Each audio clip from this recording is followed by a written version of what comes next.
ये नीति के विरुद्ध है, चाहे वहां पर पति क्यों ना हो, पत्नी ही क्यों ना हो। इसलिए मैं वहां से वापस आने लगा तो उस देवी ने मुझे आवाज लगाई, जो रो रही थी जोर जोर से, कि भो भो साधो क्षणं तिष्ठ मच्चिंतामपि नाशय दर्शनं तव लोकस्य सर्वथा गहनं परम्। भो भो साधो क्षणं तिष्ठ। हे महाराज, हे साधु पुरुष, आप लोगों के दर्शन करने से, संतों का दर्शन करने से, आप जैसे सच्चे संतों का दर्शन करने से मनुष्य के सारे पाप समाप्त हो जाते हैं। कृपा कर, आप कहाँ जा रहे हैं? कृपा कर मेरे दुख को दूर कीजिए। मैंने पलट कर देखा और उस देवी से पूछा, ये देवी तुम कौन हो? तुम्हारा परिचय दो। उस देवी ने अपना परिचय दिया। अहम भक्तिरिति ख्याता इमो मे तनयो मतो ज्ञान वैराग्य नामानो काल योगेन जर्जरो। अहम भक्ति। हे महापुरुष, हे संत, हे भगवंत, मेरा नाम है भक्ति।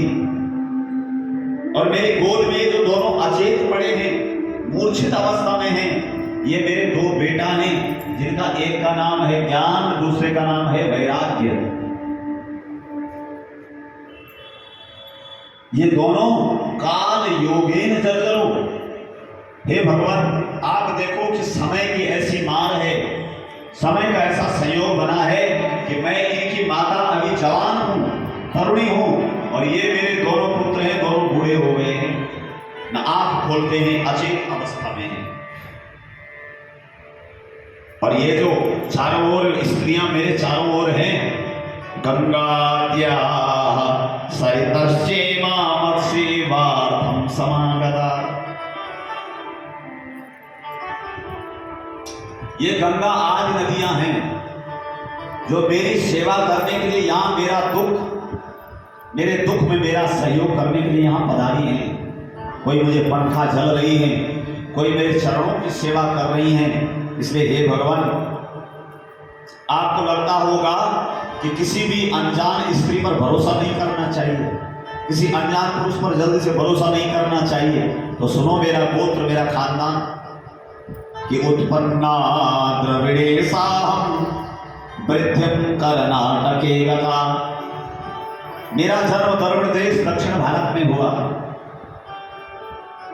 वृद्धिं कर्नाटके गता, और कर्नाटक में आकर के मैं थोड़ा थोड़ा बड़ी हुई। लेकिन गुर्जरे क्वचिन क्वचिन महाराष्ट्रे गुर्जरे जीर्णतां गता।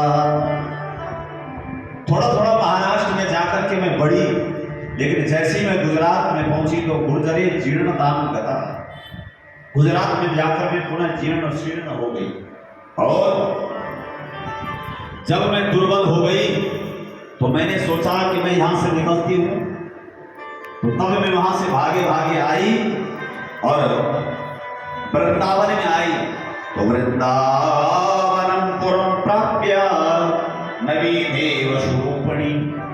जब मैं वृंदावन में आई तो वृंदावन में आकर के मेरा स्वरूप बिल्कुल नया नया हो गया, मैं तरुणी हो गई।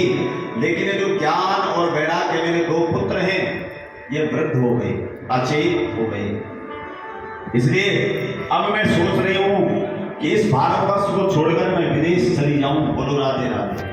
क्योंकि जिस भारतवर्ष के लोग साधना, समाधि, त्याग, तपस्या की मूर्ति कहे जाते थे, आज वही भारतवर्षी लोग गाय की हत्या में शामिल हो रहे हैं।